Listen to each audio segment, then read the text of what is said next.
Sahabat semua, kita pasti selalu ingin terlihat cantik. Ya memang seperti itu. Untuk mendapatkan kecantikan, banyak sekali dari kita yang menggunakan make up atau berhias secara berlebih-lebihan. Sebetulnya, Islam tidak sepenuhnya melarang seorang wanita untuk berhias atau memoles wajahnya dengan make up. Tapi sebenarnya Islam mengajarkan cara berhias yang baik tanpa harus merugikan, apalagi merendahkan martabat wanita itu sendiri.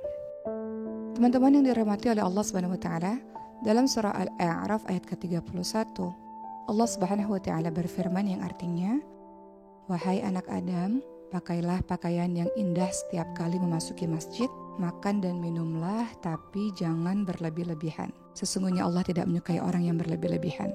Sehingga sebetulnya dari ayat ini boleh saja untuk berhias, asalkan tidak berlebih-lebihan. Teman-teman semua, pernahkah mendengar istilah tabarruj?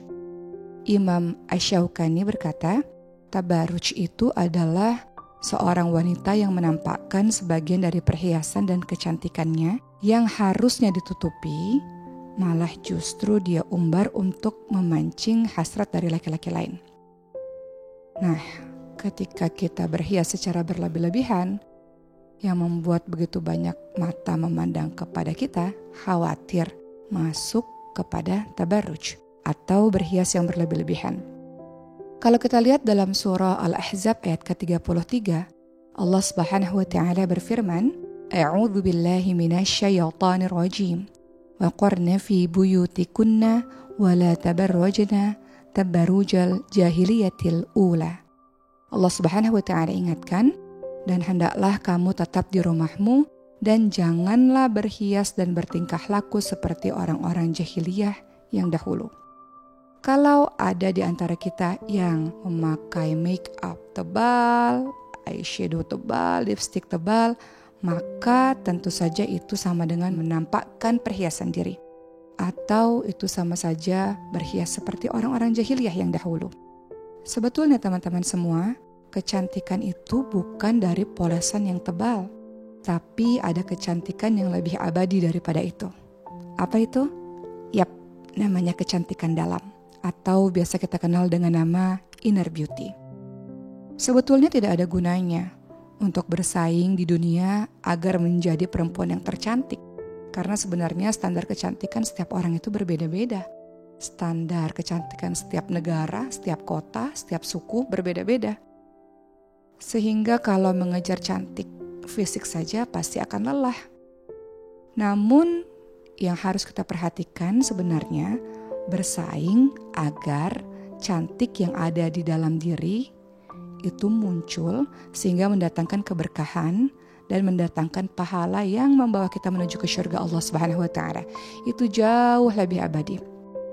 Kecantikan dari dalam diri itu sebenarnya terlihat pada sebuah akhlak yang baik, yakni dia yang berusaha menjalankan kewajiban dan menjauhi larangan-larangan dari Allah Subhanahu wa taala, atau menjadi perempuan-perempuan yang salihah. Oleh karena itu teman-teman sekalian, Rasulullah SAW ingatkan pada kita bahwa di surga Allah nanti yang menjadi ratunya para bidadari-bidadari surga adalah wanita-wanita yang salihah, bukan wanita-wanita yang cantik fisiknya, melainkan wanita-wanita yang senantiasa taat kepada Allah Subhanahu wa taala. Teman-teman yang dirahmati oleh Allah Subhanahu wa taala, muslimah yang kuat imannya pasti akan selalu meluruskan niat karena Allah Subhanahu wa taala, fokus untuk menjadikan aktivitasnya sebagai bentuk ibadah kepada Allah Subhanahu wa taala. Muslimah yang selalu hatinya terpaku pada keridhaan Allah dan menerima apapun ketetapan Allah dengan penuh keikhlasan. Itu yang disebut sebagai wanita yang cantik sesungguhnya. Nah, demi menjaga akhlak yang baik itu, salah satu caranya tentu saja adalah dengan banyak beribadah kepada Allah Subhanahu wa taala. Dia bukan sibuk dengan memoles sana sini, tapi sibuk untuk menambah tidak hanya ibadah wajib yang pastinya harus dikerjakan, tapi juga ibadah-ibadah sunnah. Teman-teman sekalian, ada sebuah hadis yang mudah-mudahan memotivasi kita untuk senantiasa sibuk dengan ibadah-ibadah kita, ditambah dengan ibadah-ibadah sunnah pastinya. Dari Abu Hurairah radhiyallahu anhu, Rasulullah shallallahu alaihi wasallam bersabda bahwa Allah berfirman, "Tiada hambaku yang mendekatkan diri kepadaku dengan suatu amalan melebihi dari apa yang kuwajibkan kepadanya. Hambaku senantiasa mendekat kepadaku dengan amalan-amalan sunnah sehingga aku mencintainya." Kata Allah, "Bila aku mencintainya, maka aku akan menjadi telinga sebagai alat pendengarannya. Bila aku mencintainya, maka Allah akan menjadi mata sebagai alat penglihatannya, menjadi tangan sebagai alat pemegang, dan menjadi kaki sebagai alatnya berjalan. Jika ia meminta sesuatu kepadaku," kata Allah, "niscaya aku akan memberinya. Jika ia meminta perlindungan kepadaku, niscaya aku melindunginya. Tiada kebimbangan, tiada kesusahan." Begitulah teman-teman sekalian dalam hadis riwayat Bukhari. Artinya adalah insya Allah kalau kita fokus dengan berbagai macam ibadah-ibadah kita ditambah dengan ibadah sunnah, maka Allah akan mengarahkan pandangan mata, langkah kaki, tangan untuk senantiasa berada di jalan Allah Subhanahu wa Ta'ala. Ingatlah, kecantikan fisik yang kau usahakan itu suatu hari nanti akan pudar seiring dengan bertambahnya usiamu.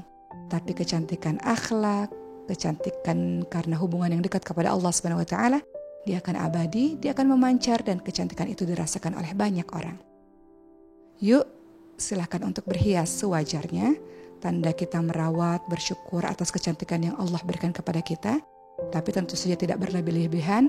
Di satu sisi kita fokus sekali untuk senantiasa berlari menuju kepada Allah Subhanahu wa Ta'ala, untuk menjadi wanita yang tercantik, bahkan menjadi ratunya para bidadari-bidadari di syurga Allah Subhanahu wa Ta'ala. Insya Allah.